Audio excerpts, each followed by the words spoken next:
যে পৃথিবীতে দৈনিক 1,54,000 মানুষ মারা যায়। 1,54,000 মানুষ, এর মধ্যে 1,24,000 মানুষ মারা যায় বেঈমান অবস্থায়। প্রতি সেকেন্ডে 2 জন মানুষ বেঈমান অবস্থায় মারা যায়। সারা পৃথিবীতে প্রতি সেকেন্ডে 2 জন মানুষ বেঈমান অবস্থায় মারা যায়।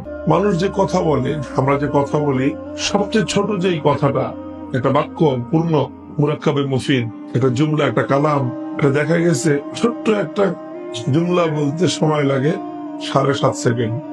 অর্থাৎ আমি একটা কথা বলতেছি, আমার একটা কথা বলার সময়ের মধ্যেই 15 জন মানুষ জাহান্নামের আগুনে পুড়ে যাচ্ছে।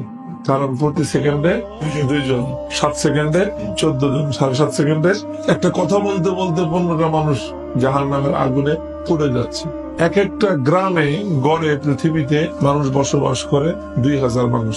1,24,000 মানুষ যদি প্রতিদিন জাহান্নামের আগুনে পুড়ে, তার মানে 62টা গ্রাম প্রতিদিন জাহান্নামের আগুনে পুড়ে ছাই হয়ে যায়। 62টা গ্রাম জ্বলতেছে, আর আমরা হলাম ফায়ার ব্রিগেডের দায়িত্বে।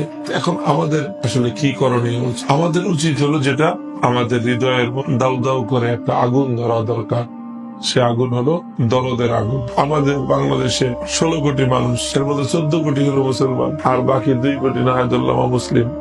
14 জন যদি দাওয়াত দিত, তো 2 জন মানুষ অমুসলিম থাকে কেন? 7 জনের ভাগে 1 জন পড়তো। তো 7 জন লোক যদি একজনের পিছনে ছুটতো দাওয়াত নিয়ে, তাহলে সেই মানুষটা জাহান্নামের আগুনে জ্বলতে পারত। সে মানুষটা জাহান্নামের আগুনে জ্বলতেছে কেন? সেই 7 জনের দায়িত্ব ছিল তাকে রক্ষা করা। এই 7 জন তো তারা আরামের ঘুম ঘুমাইতেছে, তারা মজা লুটতেছে, আর তারা বলতেছে যে বহু ধর্মের বিচিত্র বাংলাদেশ, এই বৈচিত্র্যের সৌন্দর্য ধরে রাখতে হবে আমাদের, যাতে যে যে ধর্মে আছে ওই ধর্মে থাকে।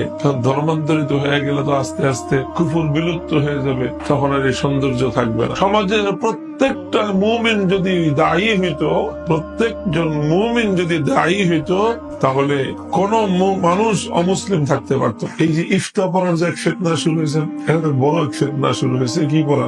ইফতার পড়া, বড় ফিতনা। প্রত্যেকে বুঝতেছে যে আমার নামের শেষে মুফতি লাগাইতেই হবে। এটা চাকরির জন্য দরকার, বিয়ে শাদীর জন্য দরকার, যাই কিছুর জন্য। কারণ পরিবার কোথাও বায়োডাটা দিলে জিজ্ঞেস করে খালি আলেম না মুফতি আলেম। এই জন্য পড়াশোনা যাই হোক, নামের শেষে একটা মুফতি ডিগ্রি লাগায়।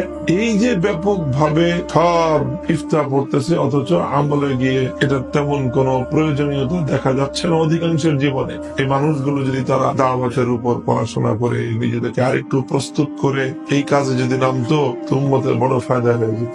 তো যেই সরিষা দিয়ে ভূত ছাড়াবো, ওই শস্যের মধ্যে তো ভূত। যে ওলামাদের জিম্মাদারি ছিল, এটা যে ওলামাদের জিম্মাদারি